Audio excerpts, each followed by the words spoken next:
नमस्ते। इस खास एक्सप्लेनर में आप सभी का स्वागत है। आज हम हाई लेवल एग्जीक्यूटिव्स और एस्टेट प्लानर्स के लिए एक बहुत ही दिलचस्प लेकिन काफी पेचीदा टॉपिक पर बात करने वाले हैं।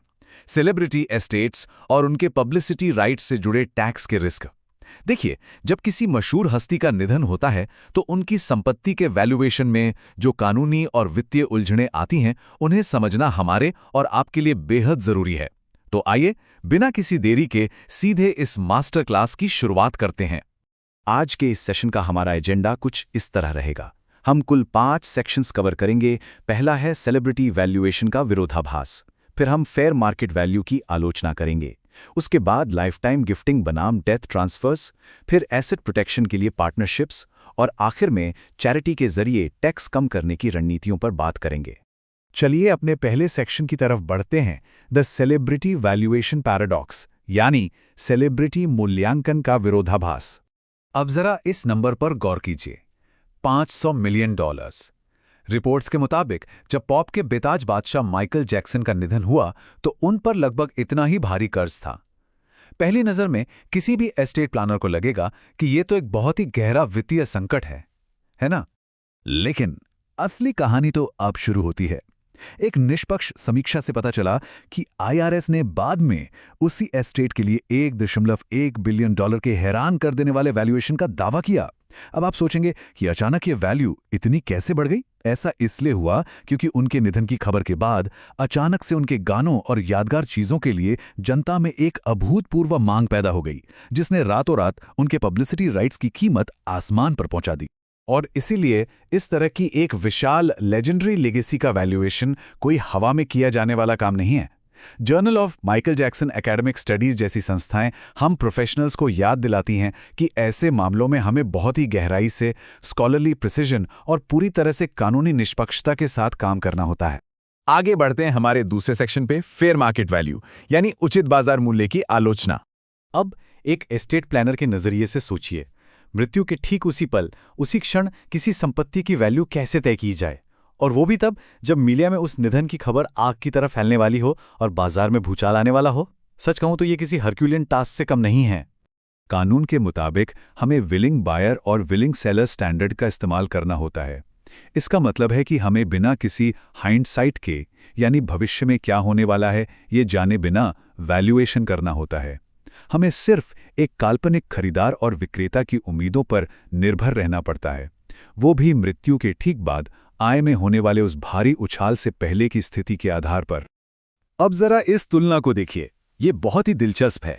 एक तरफ माइकल जैक्सन के निधन के बाद का वो ग्लोबल उन्माद और भारी कमाई थी, और दूसरी तरफ उनके समकालीन फराह फॉसेट और एड मैकमोहन का शांत निधन, जहां मीडिया कवरेज और मर्चेंडाइज की मांग न के बराबर थी।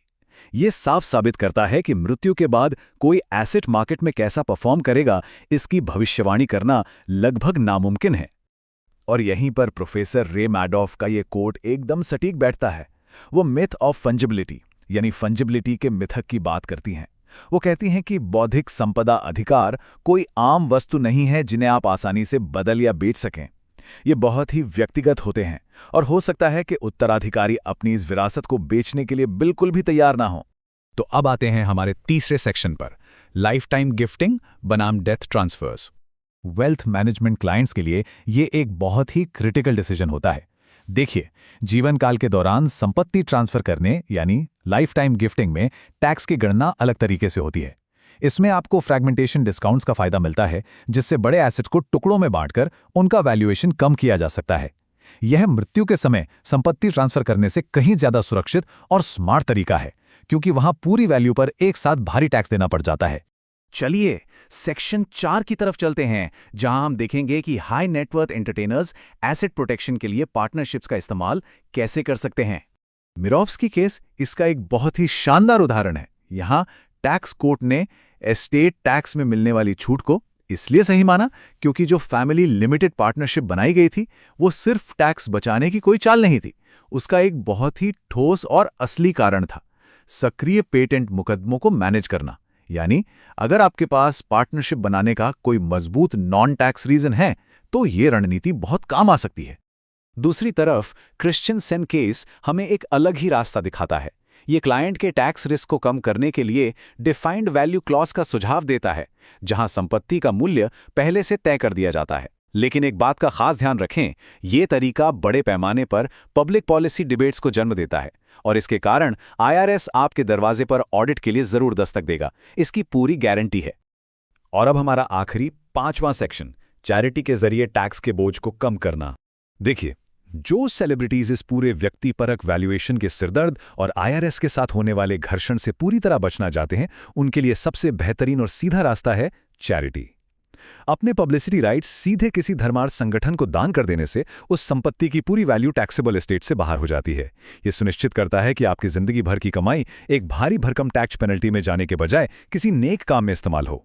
तो इस एक्सप्लेनर को खत्म करने से पहले मैं आपके लिए एक सोचने वाला सवाल छोड़ना चाहती हूं। एस्टेट प्लानर्स के रूप में हमें खुद से यह पूछना होगा, जब मृतक का स्वामित्व समाप्त होता है तो हम उस आने वाले कल के लिए आज ही कैसे प्लानिंग करें?